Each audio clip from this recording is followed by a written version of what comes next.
habíamos visto como parte del perine, del aparato genital femenino hay que ver perine, pero el perine lo vamos a ver hasta el final de todo el aparato para poder juntarlo con el aparato genital masculino y entonces solamente mencionar diferencias. Entonces, el aparato genital femenino se divide en órganos externos y órganos internos. El conjunto de órganos externos se conoce como vulva y está conformado por labios mayores, labios menores, el monte del pubis y el clítoris. Y los órganos internos, de abajo hacia arriba o de lo más superficial hacia adentro, es vagina, útero, tubas uterinas y ovarios. Y como glándulas anexas tenemos las glándulas vestibulares que las vamos a ver cuando veamos la vulva, están ahí a nivel del vestíbulo, por eso son vestibulares. Y por supuesto la glándula mamaria como glándula, en este caso, anexa al aparato genital femenino. Muy bien. Platíqueme un poquito de los órganos genitales externos o de la vulva. ¿Qué leyeron ahí? ¿Qué estudiaron?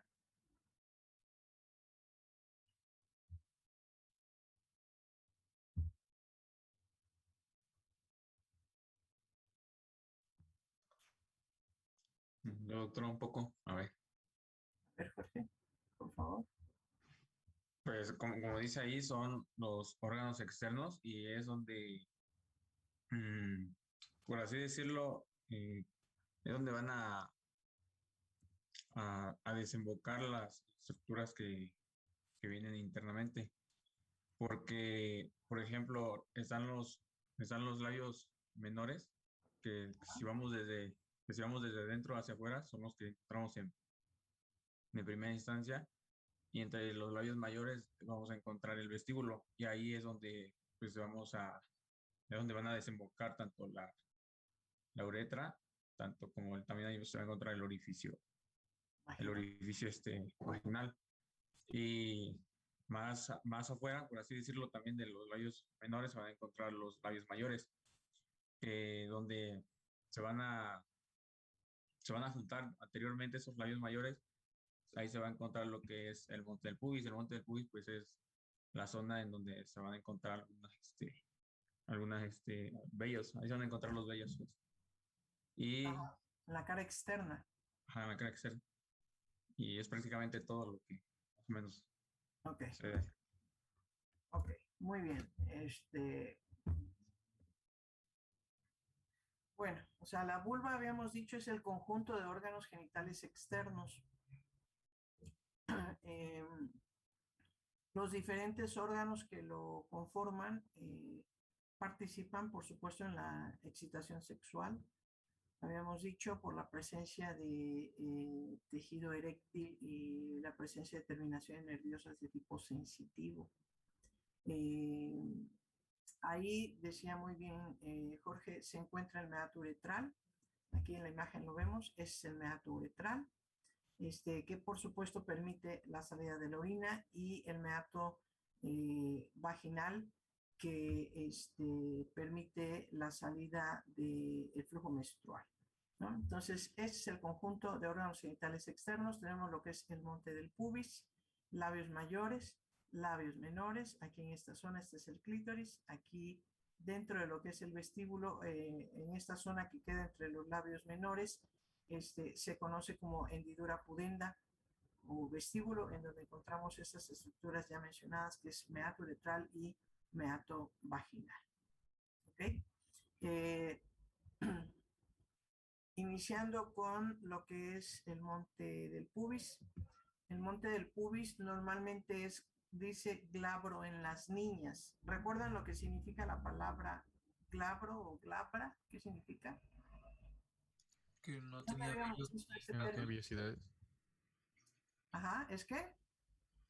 que no tenía ni vellos ni glándulas. Exactamente, ¿no? Es decir, el monte del pubis es glabro en las niñas. O sea, hay ausencia de, el vello púbico. A partir de la pubertad, por supuesto, inicia la aparición de este vello púbico. Normalmente el monte del pubis es una prominencia redondeada, dice, que está conformada básicamente por tejido adiposo.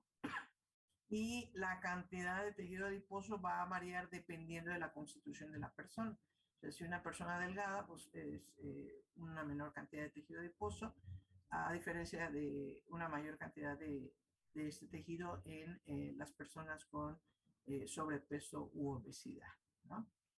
Normalmente el monte del pubis, que también se conoce con qué nombre, muy conocido, monte del pubis Monte de Venus. ¿Monte de Venus? o monte de Venus, ¿no?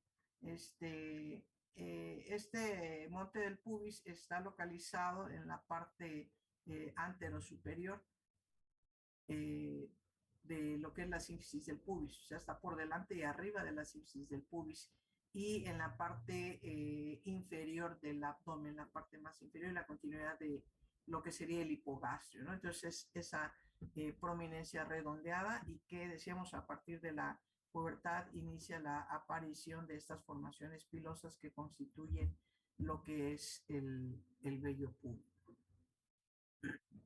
Ahora, los labios mayores también son repliegues cutáneos que van a estar en la parte más externa de la vulva y vean, están separados aquí de esta zona que es la cara interna de los muslos a través de un surco que se conoce como surco genitocrural o genitofemoral. Este surco aquí divide los labios mayores de la cara interna de los muslos. Hacia adentro de los labios mayores van a estar los labios menores y están separados labios mayores y labios menores por otro surco que se conoce como surco interlabial. ¿Sí? Pues está entre labios mayores y menores, por eso se le llama surco interlabial. Entonces, hacia afuera, los labios mayores quedan separados de la cara interna del muslo por surco genitocrural. Hacia adentro quedan separados de los labios menores por el surco interlabial. ¿Ok? Normalmente los labios mayores pues dan protección a esta zona, el vestíbulo donde encontramos el meato vaginal, el meato uretral y en la parte más anterosuperior el clítoris. Normalmente decíamos los labios mayores son repliegues cutáneos que van a estar conformados por tejido conjuntivo laxo, va a presentar algunas fibras musculares ahí, lo que conforman lo que conocemos como el dartos labial, que es músculo liso. En la parte superior, en esta zona de los labios mayores, se termina lo que es la inserción del ligamento redondo del útero, que viene desde el ángulo uterino, atraviesa lo que es el conducto inguinal y termina perdiéndose aquí en esta zona de los labios mayores. Los labios mayores van a presentar una cara externa, que es esta que vemos aquí, que normalmente el vello púbico que está recubriendo la zona del pubis también se prolonga y recubre solamente lo que es la cara externa de los labios mayores. La cara interna ya carece de estas formaciones, no hay folículos pilosos en esa zona. Ahora, más o menos en una mujer adulta, el promedio de las medidas de los labios mayores son estas que se mencionan aquí, más o menos 7 a 8 centímetros de longitud. Por supuesto, tienen un mayor tamaño que los labios menores, que tienen un tamaño, no solamente un tamaño menor, sino que son más delgados, ¿no? Entonces, de ahí el nombre de mayor y menor, ¿no? Esas son las medidas promedio que aparecen aquí y había mencionado Jorge, hacia la parte anterior los labios mayores se unen, o sea, están los labios mayores a cada lado y hacia la parte anterior se van a unir y forman lo que conocemos como comisura anterior. En la parte posterior también se unen y forman lo que llamamos comisura posterior. ¿Ok? El espacio que delimitan es lo que conocemos como hendidura pudenda o hendidura vulvar. ¿Ok? Y decíamos, esta sería la cara externa, hacia adentro, la cara que queda en relación con el labio menor se conoce como cara interna y recordemos, están separados los labios mayores y menores por el surco interlabial. ¿Cuál es la constitución anatómica que presentan los labios mayores? De afuera hacia adentro, por supuesto, tiene una piel que decíamos que esta piel es glabra en las niñas a partir de la pubertad, decíamos, inicia la aparición del vello púbico que se extiende hasta la cara externa de los labios mayores. Por supuesto, está la presencia de glándulas sebáceas, glándulas sudoríparas en esta zona. Tiene una segunda capa que decíamos es la capa muscular, que está formada por músculo liso y que se conoce como dartos labial. ¿Ok? Tiene una tercera capa que, o sea, la tercera y la quinta capa es tejido adiposo. En la tercera capa se conoce esta capa como panículo adiposo subcutáneo o capa adiposa subcutánea. Aquí, por supuesto, hay tejido adiposo, al igual que en la quinta capa, y la cuarta capa se conoce como membrana fibroelástica. En esta membrana fibroelástica habíamos dicho que en la cara externa se insertaba el ligamento redondo en la cara externa de los labios mayores, pero a nivel de dentro del espesor de los labios mayores, específicamente en la membrana fibroelástica, llega lo que es el ligamento suspensor del clítoris, que es un ligamento que permite el sostén de este órgano o la fijación del clítoris. La última capa es también tejido adiposo, pero esta capa se caracteriza porque es una capa que tiene muchos vasos sanguíneos, sobre todo muchas venas, que la estasis sanguínea le confiere cierto carácter, dice, de ser un órgano semieréctil, no por completo un órgano eréctil, pero la presencia de estas venas le confiere ese carácter semieréctil. Doctora, Sí. ¿esta constitución anatómica es únicamente para los labios mayores o está hablando? No, solamente labios mayores. O sea, el monte del pubis que habíamos visto al inicio es exclusivamente tejido adiposo, un acúmulo de tejido adiposo que forma ahí una prominencia, una elevación, por eso es que se llama monte. ¿Sí? Viene planito, planito y luego hay una elevación ahí, le llaman monte del pubis por estar por delante de la símfisis del pubis, antero superior a la símfisis del pubis. Por eso es monte del pubis. ¿Ok? Esta constitución es exclusiva de labios mayores. ¿Alguna otra cosa, doctores?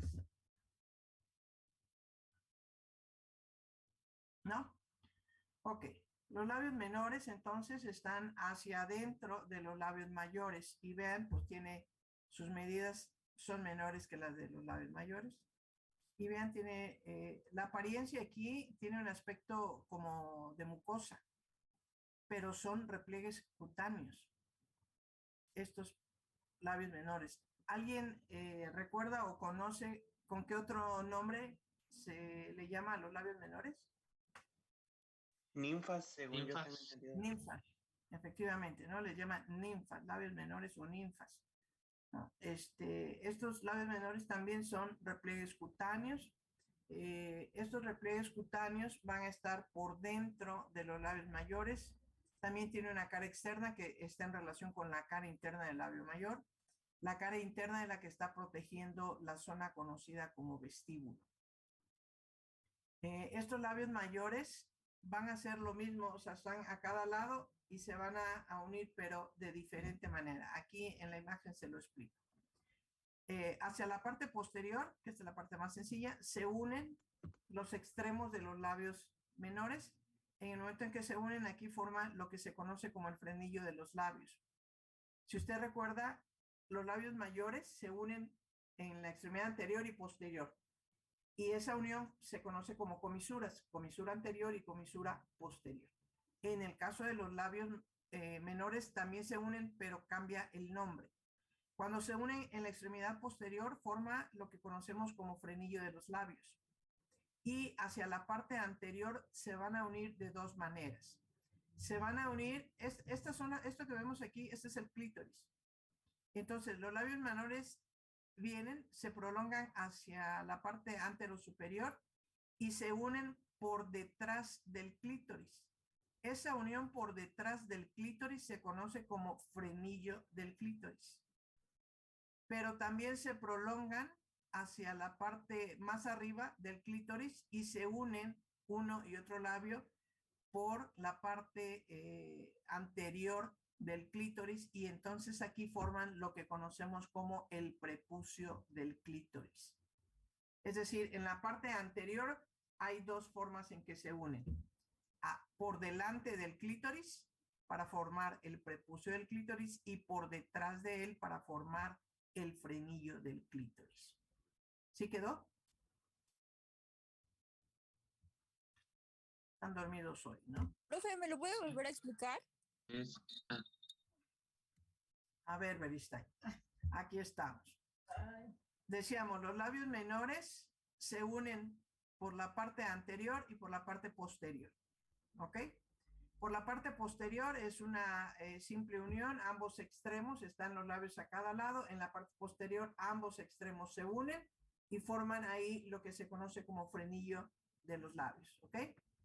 Hacia la parte anterior se van a unir también, pero anteriormente en la parte anterosuperior está el clítoris.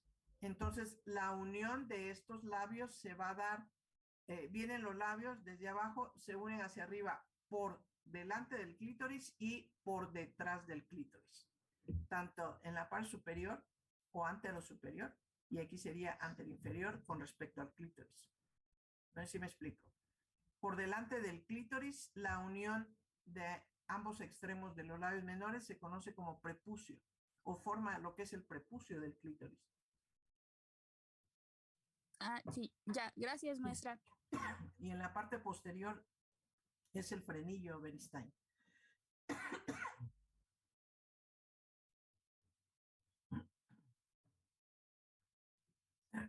¿Alguna otra cosa?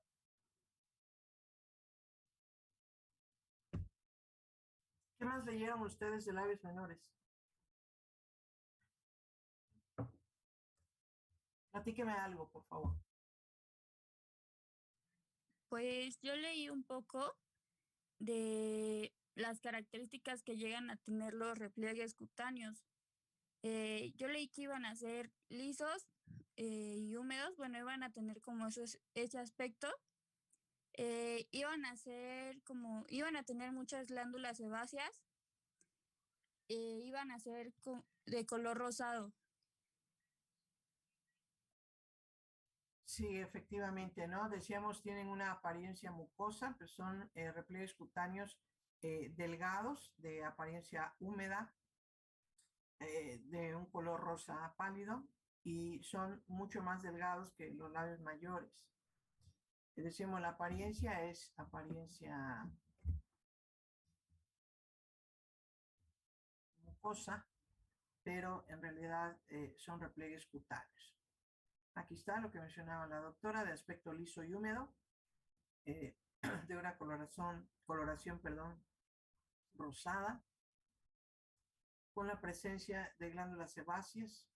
Los labios menores presentan tejido conjuntivo, presentan tejido elástico. Va a tener una pequeña cantidad de tejido o de fibras elásticas que pues de algún modo permiten la protección, la apertura y el cierre de lo que es el vestíbulo, que es la zona que los labios menores están protegiendo.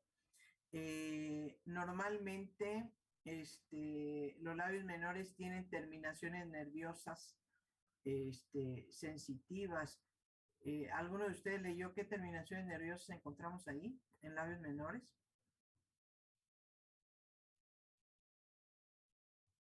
¿No? Lo vamos a ver ahorita. ¿Recuerdan las terminaciones que vieron ustedes? Terminaciones del tacto, de la temperatura, como Meissner, Krauss, Pacini, lo vieron en histología en primero, ¿no? Ah, entonces sí, tiene corpúsculos de Meissner y de Krauss. Sí, sí. Exactamente, tiene esas terminaciones nerviosas los labios menores, y por supuesto este aspecto se da por la ausencia de formaciones pilosas. Decíamos, Solamente los labios mayores y solamente la cara externa de los labios mayores presenta folículos pilosos, a diferencia de los labios mayores que no hay ahí vellosidades, ¿no? A diferencia de los labios mayores que tienen una gran cantidad de tejido adiposo, los labios menores no tienen tejido adiposo. ¿Okay?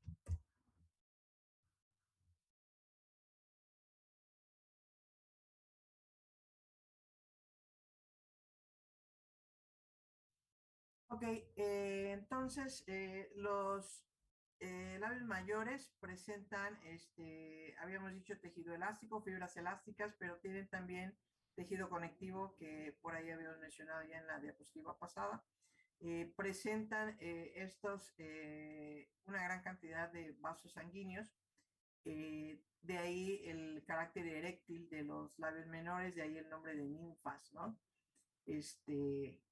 Aquí estamos mencionando la presencia de terminaciones nerviosas sensitivas que presentan los labios menores, sobre todo a nivel de lo que es la cara interna, en esta zona, cara interna o cara medial, ¿no?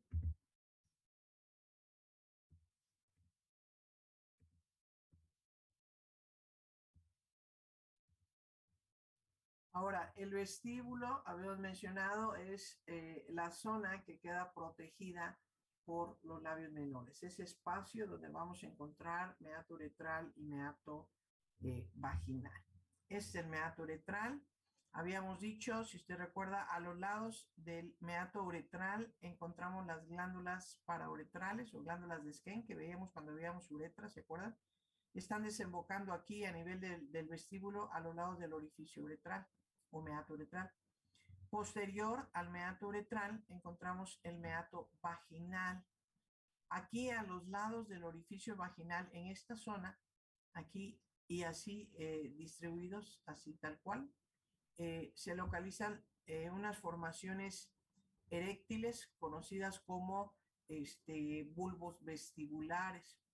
Los bulbos vestibulares son formaciones eréctiles que vamos a encontrar en esta zona. Encontramos muchas glándulas aquí distribuidas en el vestíbulo, conocidas como glándulas vestibulares, divididas en glándulas vestibulares mayores porque presentan un mayor tamaño y glándulas vestibulares menores. Particularmente las glándulas vestibulares mayores se localizan a los lados del orificio vaginal. Se conocen o son muy conocidas, sobre todo en clínica, con el epónimo de glándulas de ¿quién? ¿Alguien sabe? Las glándulas vestibulares mayores son glándulas de Bartolín. Y estas glándulas son susceptibles de procesos infecciosos. Cuando se inflaman producen lo que se conoce como bartolinitis. Pues digo, en clínica las glándulas vestibulares mayores son muy conocidas como glándulas de Bartolín, que se localizan aquí a los lados del meato vaginal. Estas glándulas vestibulares mayores van a desembocar en un surco ubicado aquí, entre lo que es el orificio vaginal y la cara interna de los labios mayores. Se conoce como surco ninfohimenial o ninfohimenal. Ninfo, acuérdense, haciendo referencia a los labios menores. Entonces, aquí en esta zona, el surco ninfohimenal desemboca las glándulas vestibulares mayores, que son glándulas secretoras de moco y que van a ayudar a la lubricación del vestíbulo y las estructuras ahí encontradas. ¿Ok? Por aquí tengo... Ah, bueno. El orificio vaginal normalmente está parcialmente cerrado por una membrana, una membrana de carácter conjuntivo elástica que va a parcialmente cerrar el orificio vaginal. Decimos parcialmente porque normalmente es una membranita que está ahí, pero esa membranita normalmente tiene un orificio que es el que permite la salida del flujo menstrual. Normalmente esta membrana, conocida como himen, normalmente pues va a tener diferentes formas o diferentes tipos. Por ejemplo, esta forma conocida como bilabiada, a manera de que presenta dos labios. Este tipo que es cribiforme, por ejemplo. No sé si leyeron los tipos de himen que podemos encontrar.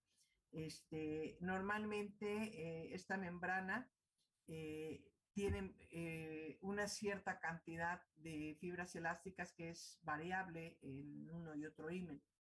Esto hace que hay ímenes que tienen mucha elasticidad o la presencia de muchas fibras elásticas, de manera que cuando se da en el acto sexual, cuando se da la penetración, el pene, por ejemplo, puede introducirse en la vagina, pero el himen regresa después del coito, regresa a su posición habitual. Entonces pareciera que el himen está intacto, incompleto, que no ha pasado nada, ¿no? Esto no es lo más común. Lo más común es que con eso se rompa esta membrana y quedan algunos restos, así como acá en el orificio vaginal, que a lo mejor era lo que yo le comentaba a David cuando él decía que la presencia de algunos bordes, que serían probablemente los restos de himen, estos bordes que quedan aquí, y que normalmente estos restos de himen que quedan todavía fijos ahí en el orificio vaginal, con el parto terminan de desprenderse esta membrana.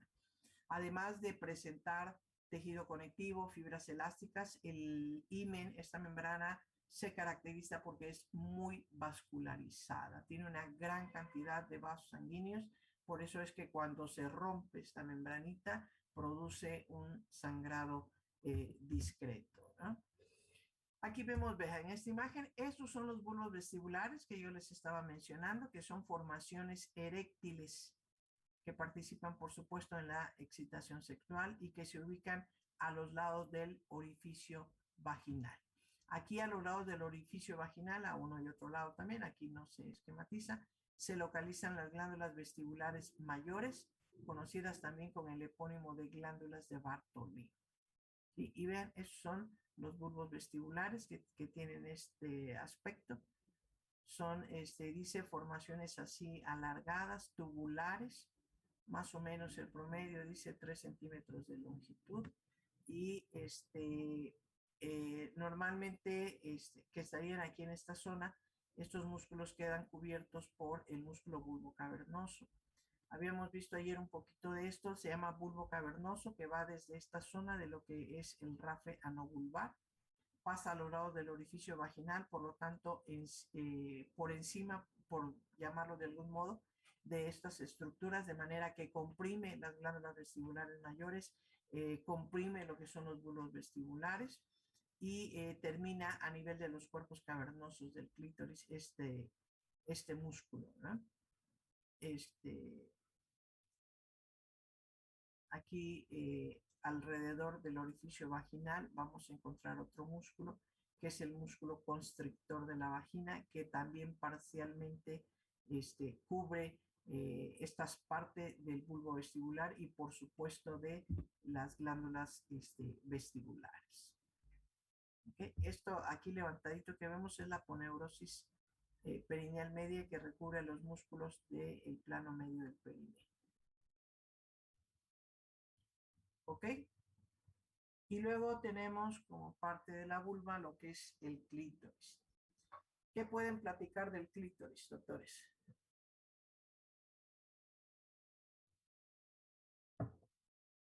Está localizado en la unión anterior de los labios menores. A ver, otra vez, Fragoso, no entendí muy bien. Bueno, está ubicado en la parte donde se unen los labios menores. Ajá. En la parte anterior. Está ubicado en la parte anterosuperior del vestíbulo, por dentro de los labios menores, aquí en esta zona, ¿no? Decíamos, esto de afuera es el labio mayor. Obviamente es una imagen agrandada. Esos son los labios menores, que decíamos, se unen su extremo anterior por detrás del clítoris, que es el clítoris. Aquí es donde forman ¿qué? El frenillo del clítoris. Y vean, por delante del clítoris se unen también y aquí forman ¿qué? El prepucio del clítoris. ¿Sí? Entonces, aquí es donde encontramos el clítoris, ¿no? Que decíamos está ubicado en la parte anterosuperior del vestíbulo o anterior a nivel de lo que es la extremidad anterior de los labios menores. ¿De acuerdo? Ahora, bueno, ¿qué más de clítoris? Ya vimos Es la que es un ubicación del... órgano ¿Es un altamente órgano qué? sensitivo, altamente sensitivo. Es un órgano eréctil, el clítoris. Es un órgano eréctil altamente sensitivo, por supuesto. Tiene muchísimas terminaciones nerviosas también que le confieren ese carácter sensitivo al clítoris.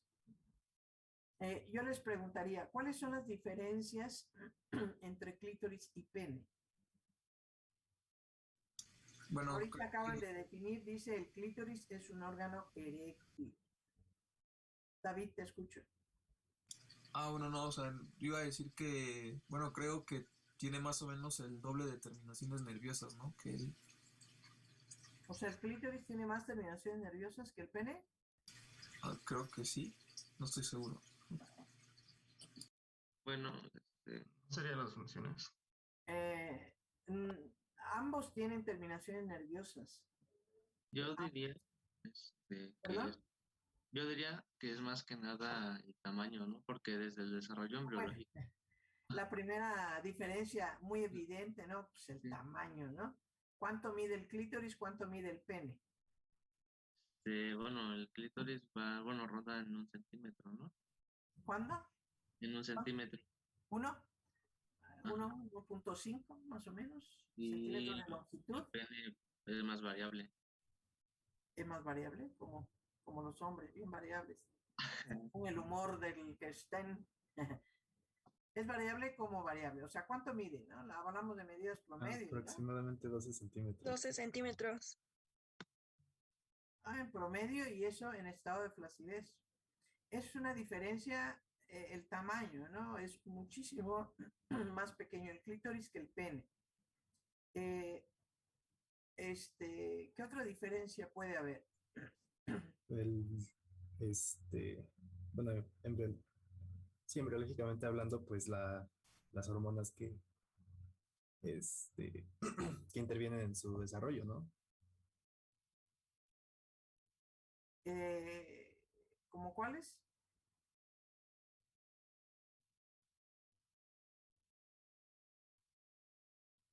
Ay, me agarró en curva, profesora, disculpe. Ah, sí, gracias, Luján. Estábamos hablando ahorita de una diferencia, dijeron el tamaño. Normalmente el pene, decía Fragoso, pues es variable. No, Bueno, no puedo explicar por fíjate, qué es variable. Es variable la medida del pene porque depende del estado en el que se encuentre, un estado de flacidez o un estado de erección. Normalmente las medidas que usted dio promedio de 2 centímetros es en estado de flacidez. La medida del pene, a diferencia de 1.5 que tiene el clítoris en su longitud.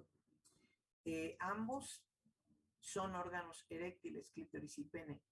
El pene aumenta su longitud durante la erección, a diferencia del clítoris. El clítoris es un órgano eréctil, pero no aumenta su tamaño, solamente se erecta. ¿Sí me explico, doctores? sí, doctora. Sí. Sí, doctora. Ajá, entonces es una diferencia, ya mencionamos el tamaño, por ahí decían, ya mencionamos que no aumenta su tamaño con erección, así hicimos la aclaración. Otra diferencia, La presencia del cuerpo esponjoso, ¿no? Bueno, unos tiene y otros no tiene. ¿quién sí, quién no? El pene es el que sí tiene y el clítoris es el que no tiene.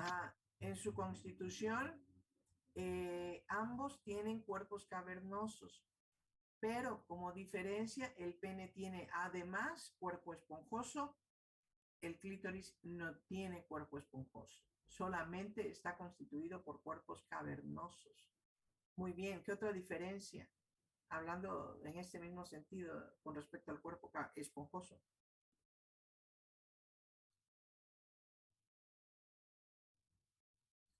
¿Qué? Los dos tienen cuerpo cavernoso. Bueno, eso es una similitud. Estamos hablando de diferencias, ¿no? Ah, bueno, sí.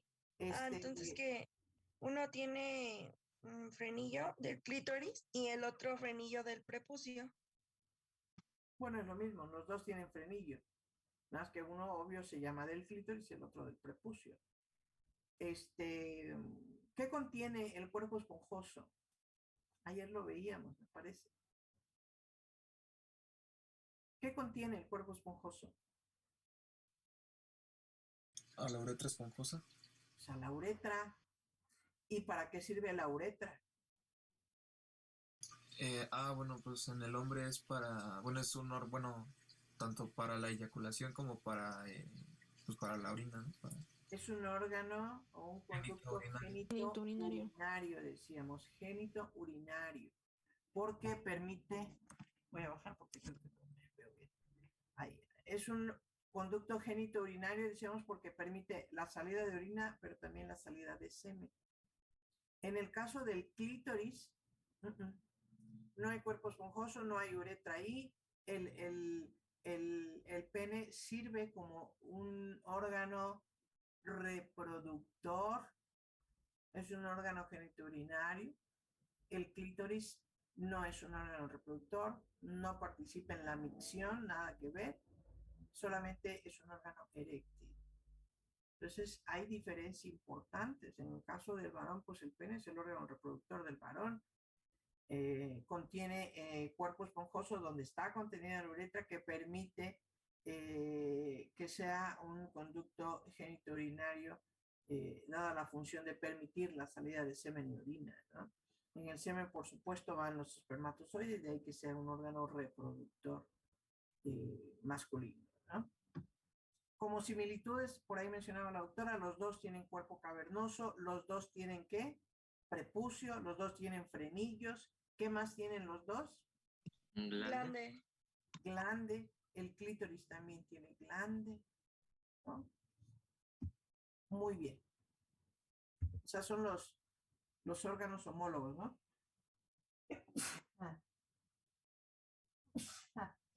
Salud. Gracias, gracias, gracias. Están acordando de mí. Espero que bien. Bueno, ahora, ¿qué es lo que presenta el clítoris? Aunque es un órgano bien pequeñito, pues es muy evidente la presencia o la conformación de algunas estructuras. Tenemos lo que es la raíz del clítoris, que tiene inserción a nivel de las ramas isquiopubianas. En el caso del pene, para hacer el comparativo y que no se le olvide, el pene, la raíz del pene también tiene inserción a nivel de las ramas isquiopúbicas. Entonces, la raíz del clítoris se inserta en las ramas isquiopúbicas. O sea, más bien, el clítoris está formado por una raíz, por un cuerpo. La raíz es lo que tiene inserción en estas ramas isquiopúbicas. El cuerpo está formado por estas estructuras ahí mencionadas.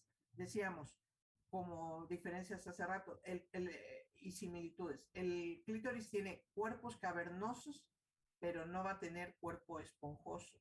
De ahí que cuando veamos periné, ustedes van a encontrar en algunos libros que como músculo, uno de los músculos perineales del clítoris le llaman bulbo esponjoso. En algunos libros lo encuentran así, pero desde mi punto de vista personal, yo diría, no tiene por qué llamarse bulbo esponjoso, sino bulbo cavernoso, porque el clítoris no tiene cuerpo esponjoso, a diferencia del varón, ¿no? Del perine masculino. Por supuesto, tiene la extremidad anterior del clítoris, se conoce como glande, ¿no? Que en esta zona es considerada como la zona de mayor sensibilidad porque es donde presenta una gran cantidad de terminaciones nerviosas sensitivas, ¿no? ¿Aburto o alguien sabe qué terminaciones nerviosas tiene el clítoris? Habíamos visto en labios menores, dijeron Meissner y Krauss. ¿Y en clítoris?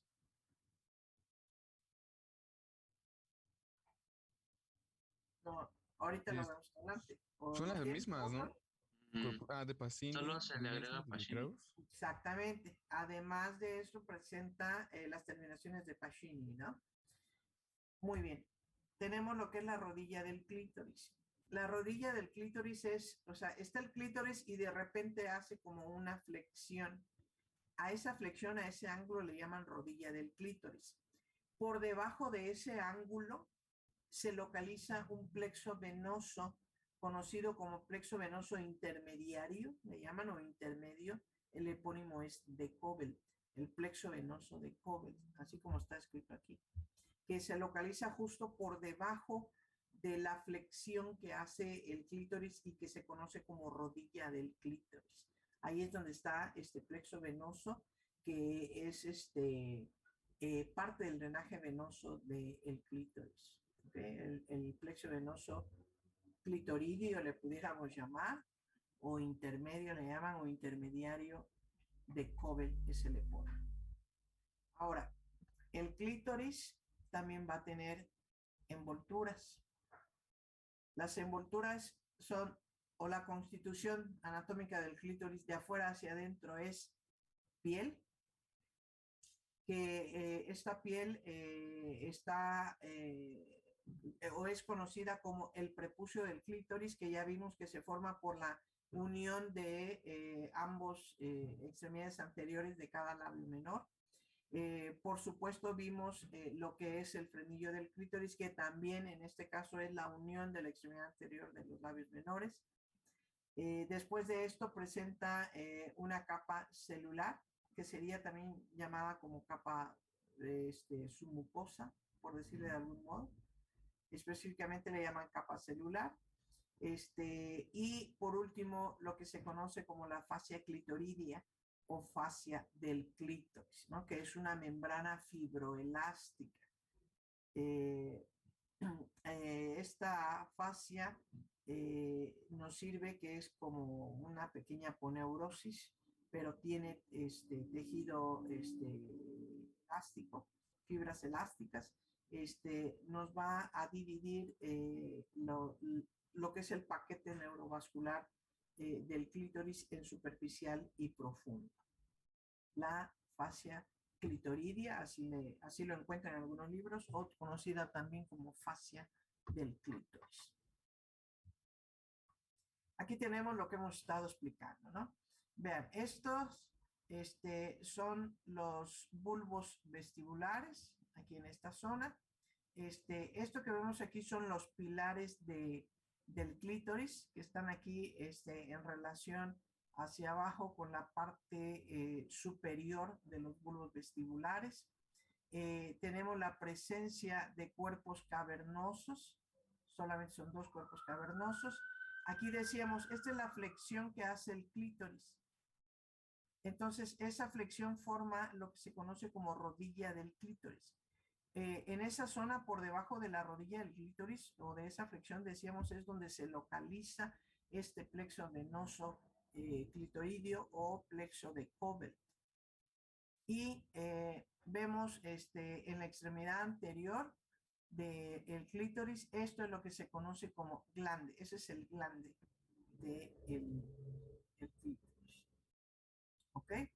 Entonces, obviamente esto es a nivel del vestíbulo. Vemos el orificio vaginal, el orificio uretral, los bulbos vestibulares a los lados del orificio vaginal, al lado de parte de lo que son los pilares del clítoris, cuerpos cavernosos del clítoris, rodilla del clítoris y el glande. ¿Ok?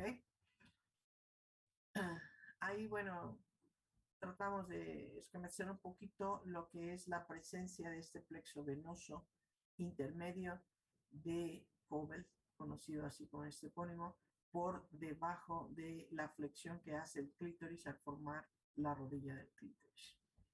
¿Okay? Aquí, por supuesto, es una maqueta de lo que es el clítoris. Esos son los bulbos vestibulares, los pilares, aquí lo vemos en esta zona, y los cuerpos cavernosos del clítoris. Aquí la flexión que va a hacer para formar la rodilla del clítoris, y tenemos la extremidad anterior conocida como glande. Y hace ratito mencionábamos, ¿recuerdan en dónde se inserta el ligamento suspensor del clítoris? Bueno. Bueno, aquí tengo algo, ¿no? Pero hace rato lo mencionábamos cuando veíamos que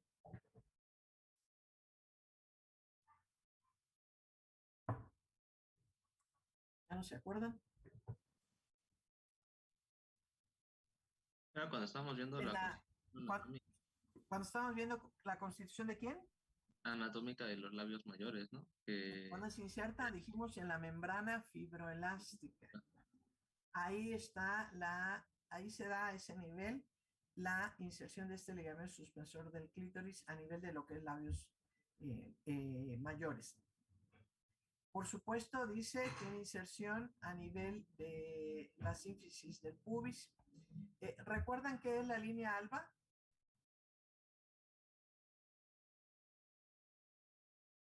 Le llaman línea alba o línea blanca. Debieron de haberlo visto en primero. La línea alba está en la línea media, extendida desde lo que es el apéndice sifoides hasta la sínfisis del pubis, y se forma por el entrecruzamiento ahí justo a ese nivel, en la línea media, de las aponeurosis de los músculos anchos del abdomen.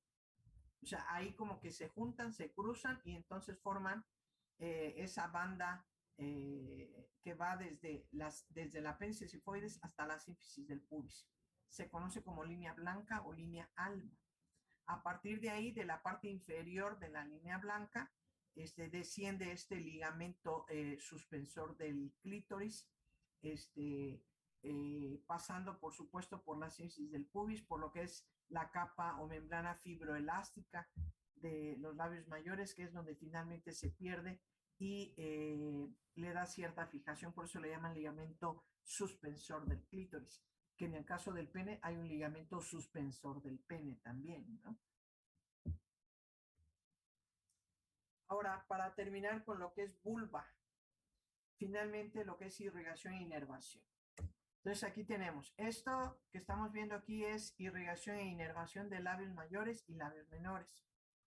Están irrigados ambos por la arteria pudenda externa. ¿Alguien sabe de quién enrama la pudenda externa? ¿De dónde sale?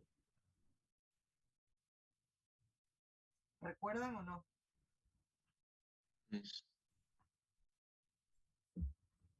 En la femoral. Es rama de la arteria femoral, muy bien. Entonces, la pudenda externa va a irrigar labios mayores y menores junto con perineal superficial y las arterias labiales, ¿no? En el drenaje venoso está dividido en un drenaje venoso superficial y un drenaje venoso profundo. Las venas superficiales, que son homónimas, o sea, venas perineal, labial, etcétera, desembocan en la vena pudenda externa. Y el drenaje venoso profundo se da a nivel de la vena pudenda interna. O sea, lo superficial va a pudenda externa, lo profundo va a pudenda interna. Los ganglios linfáticos, todos los órganos de la vulva, es decir, no solo labios mayores y menores, sino monte del pubis, clítoris, todo el drenaje venoso va a los ganglios linfáticos inguinales superficiales. ¿Ok? La inervación es los nervios pudendo, ilio hipogástrico y ilio inguinal, con estos dos últimos como ramas de plexo lumbar, específicamente de L1, del primer nervio lumbar, y exclusivamente para labios menores, estos corpúsculos de Meissner y de Krauss. Labios mayores no tienen estas terminaciones nerviosas, solamente labios menores. O sea, los labios mayores están inervados solamente por estos tres nervios pudendo, ilio hipogástrico e ilio inguinal. Y los labios menores están inervados por estos tres, pero además presenta corpúsculos de Meissner y de Krauss. ¿Ok? Aquí vemos lo que es irrigación e inervación del monte del pubis de este lado. También pudenda externa, rama de la femoral. Aquí vemos inguinales superficiales. Y vea la inervación ilio hipogástrico e ilio inguinal. También. En el caso del clítoris, arterias cavernosas, es arteria dorsal del clítoris, que es muy parecido en el pene. Por ejemplo, hablamos de también arterias cavernosas, arteria dorsal, en este caso del pene. Aquí estamos hablando dorsal del clítoris. Y vea el drenaje venoso superficial, superior e inferior, que drena. El drenaje venoso superior del clítoris va hacia la vena dorsal superficial, que drena en la femoral. Aquí sería como una flechita. Y la vena dorsal profunda drena en este plexo. ¿Recuerdan dónde está este plexo de Santorini? Atrás del pubis, ¿no? ¿En dónde? Retropúbico. Es el retropúbico. En el espacio retropúbico, muy bien. Y el drenaje venoso inferior va hacia el plexo venoso intermedio que estábamos mencionando, clitoridio o de Cobel, con ese pone. Y vean la inervación, además del nervio dorsal del clítoris, presenta terminaciones nerviosas. Meissner, Krauss y Pacini. Profesora, disculpe, ahí también había leído en el Rubier, perdón, Sí, que había formaciones especiales que recibían el nombre de corpúsculos de la voluptuosidad, algo así. voluptuosidad, ajá, tiene que ver con lo que es la excitación sexual. Por eso se llama así. ¿En Rubier lo menciona? Porque también lo Sí, menciona Testit. sí, Ajá, en el Rubier. ok. Testit también lo menciona eso. En Rubier yo no lo he leído, en Testit sí. Se le llama así de la voluptuosidad, esas terminaciones nerviosas, haciendo referencia a esto. Y por eso es que a los labios menores se le llaman también ninfas, por la presencia de las terminaciones nerviosas sensitivas.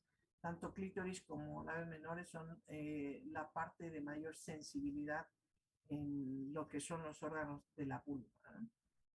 Que de hecho, haciendo un poquito de paréntesis cultural, un breviario cultural, todavía hay culturas, países donde a la mujer se le limita en ese sentido, se cree que la mujer no tiene derecho al placer sexual y hacen una clitoridectomía, o sea, quitan el clítoris para disminuir la sensación de placer en la mujer, ¿no? Sobre todo allá en los países de Medio Oriente, ¿no? Está esto todavía muy arraigado. Entonces, sí es muy sensible el clítoris también por estas terminaciones nerviosas. ¿Alguna otra cosa? ¿Algún comentario más que tenga?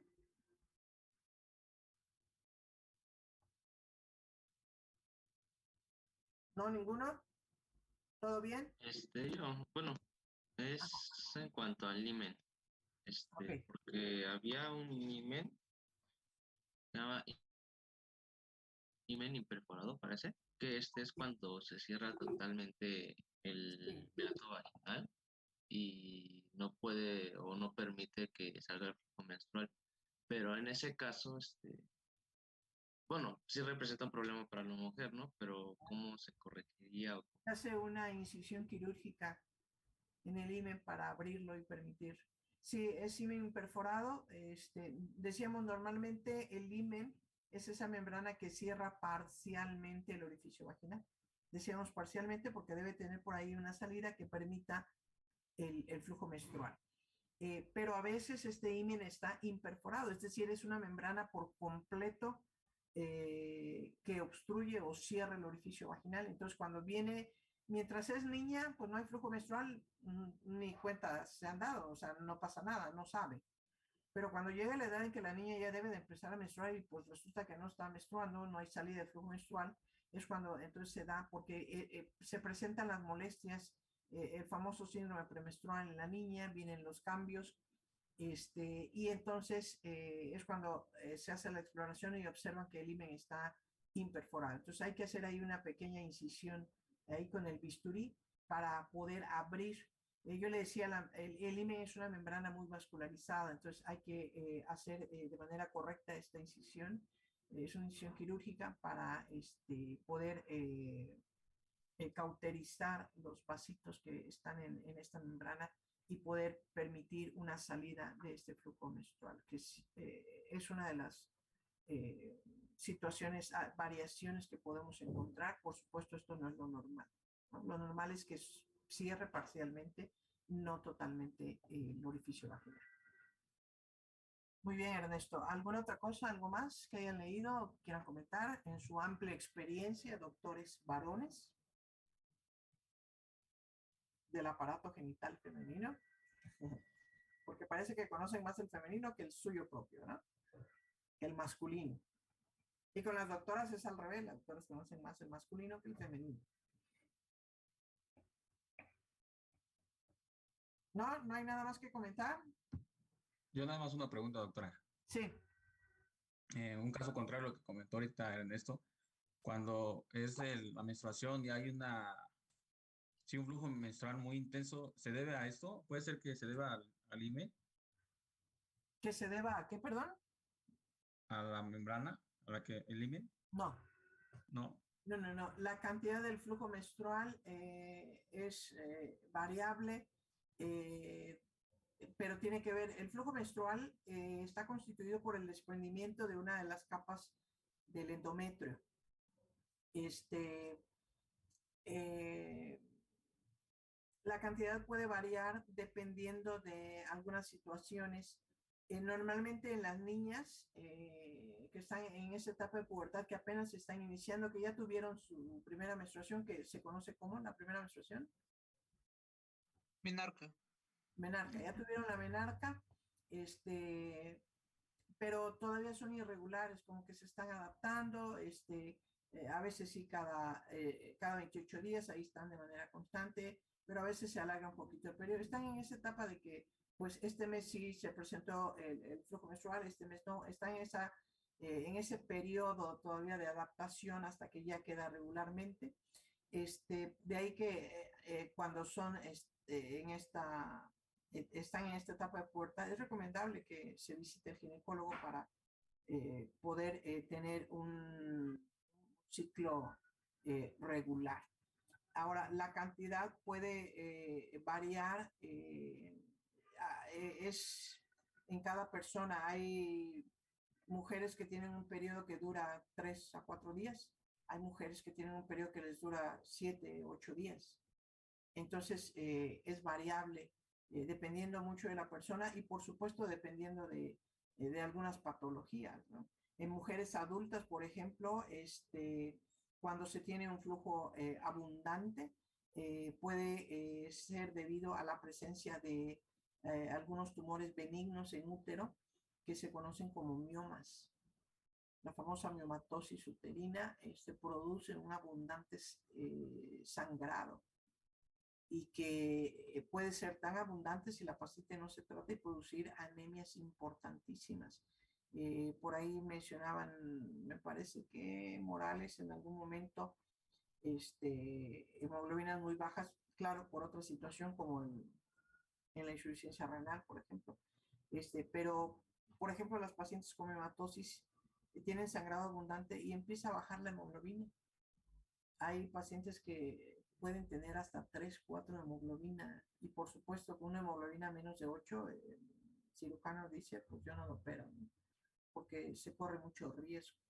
Entonces lo ideal es que cuando se tiene este problema se corrija a tiempo para evitar problemas posteriores, pero la cantidad es variable.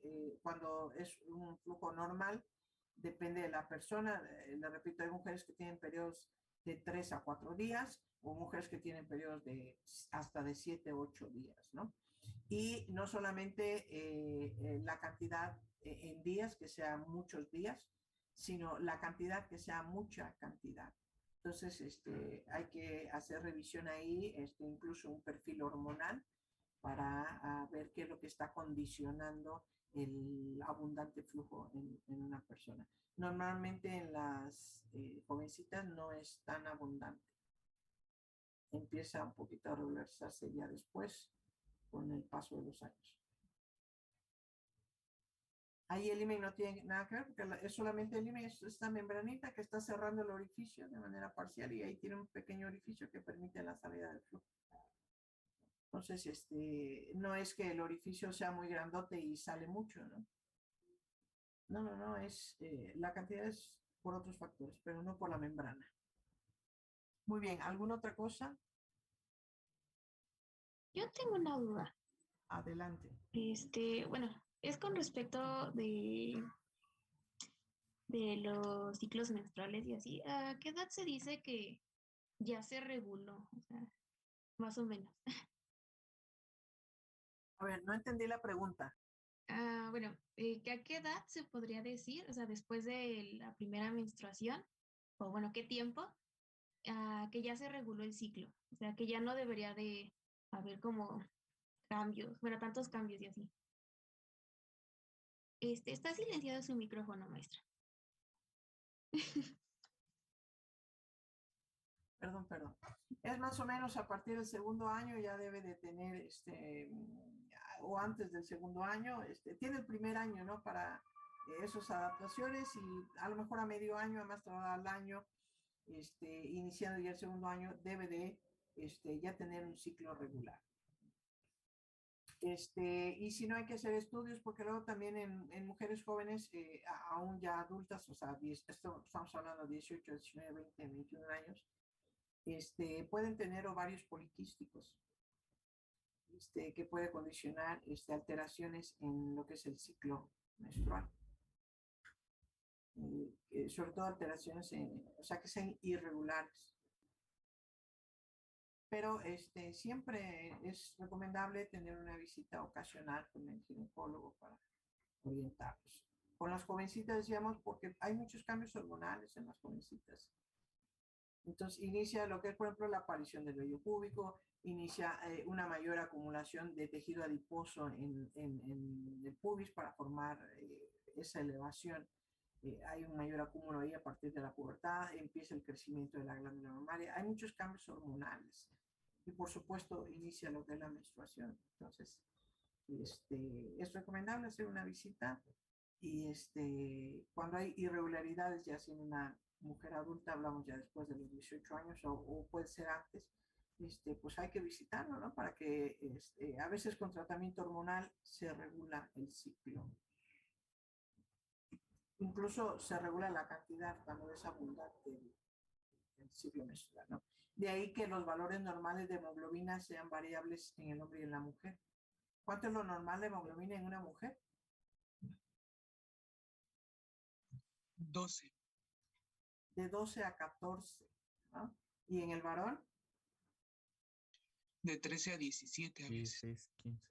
De 14 a 16, más o menos, ¿no? O sea, ¿por qué en la mujer es menos el valor? Precisamente porque la mujer mensualmente tiene pérdida de sangre. Pues no tiene esos valores. Obvio, cuando hay algún problema y baja la hemoglobina, pues algo anda mal, no hay que corregirlo. ¿Algo más, doctora Allison? Creo que no. Ok, ¿alguna otra cosa, doctores o doctoras?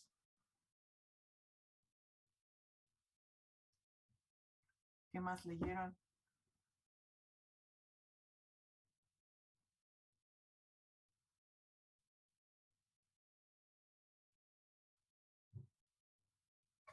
¿Qué más estudiaron, doctores, para el día de hoy? Es que yo había leído sobre Periné. Periné. No, acuérdense que ayer comentábamos que Periné, sí lo vamos a ver y le va a servir lo que estudió para otro día, no para ahorita, y por supuesto para el examen.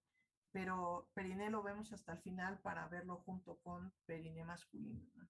O sea, es el último tema de femenino y el primero de masculino para poder juntar los dos temas y ver las diferencias. Bueno, podríamos dejarlo hasta aquí hoy, entonces. Sí, profesora. Dígame.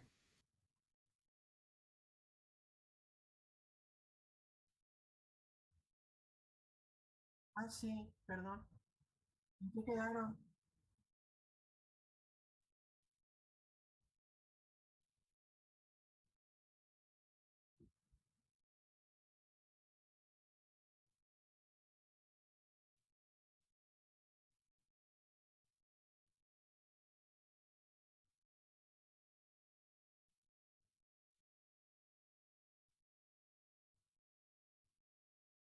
Ok, déjeme tomo nota porque luego a mí se me olvidan las cosas, ¿eh? Ahorita, por favor, me repite.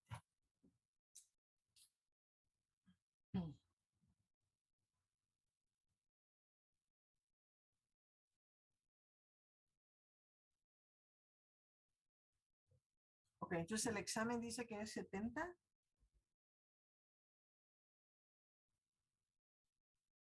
Ok. Luego la maqueta 1.5.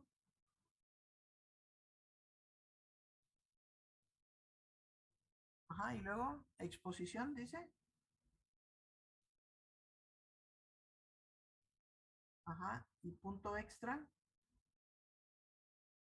Ok, platíqueme de la guía, ¿cómo va a ser eso?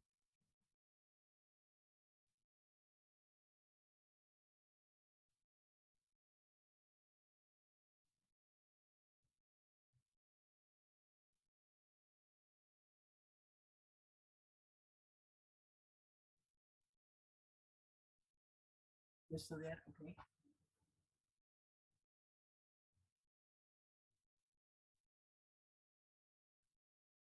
O cuadro sinóptico. Este,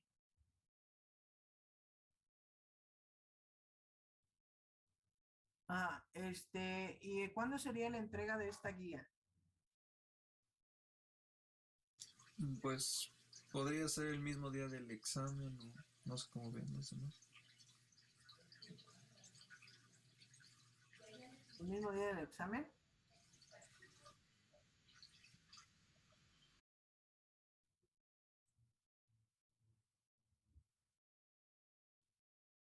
Este,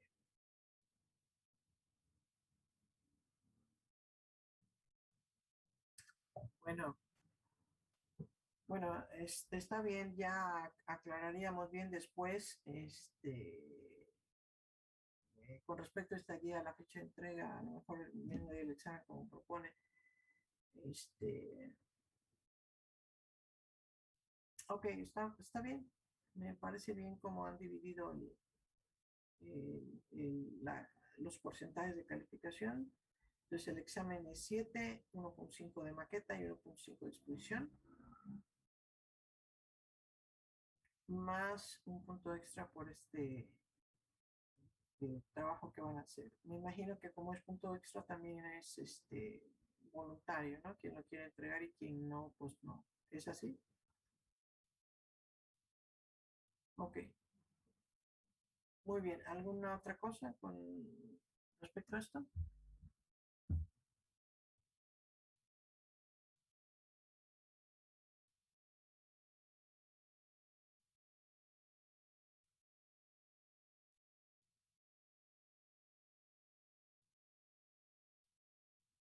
Ujú. Ok, muy bien. Ok, que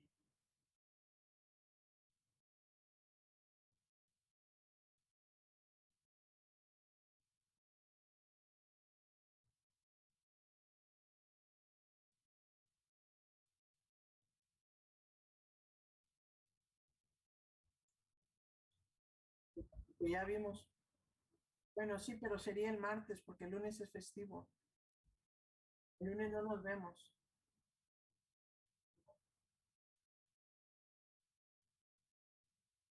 ¿Sí? E igual, Por bueno, supuesto. perdón por meterme, pero igual también para que no se quite tanto tiempo de la clase, no sé si pues cuántas personas podríamos pasar y así. Bueno, cuántas personas pueden pasar.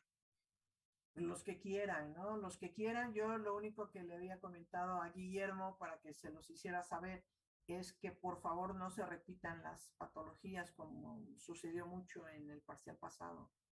Entonces nada más coméntense entre ustedes, hagan una lista de lo que van a presentar para que si no se coincidan los temas, decir, no, pues yo quiero hablar, por ejemplo, de cáncer de mama y luego otro compañero también habla de cáncer de mama, o sea, no, o sea, hay que variarle, nada más que no se repita y no hay problema, vamos muy bien en cuanto al temario, vamos bien avanzados, no hay problema. Entonces, usted ya vio que yo adelanto mucho, avanzamos mucho, muy rápido. Entonces, no hay problema. De hecho, si el martes me dijeran, ocupamos las 2 horas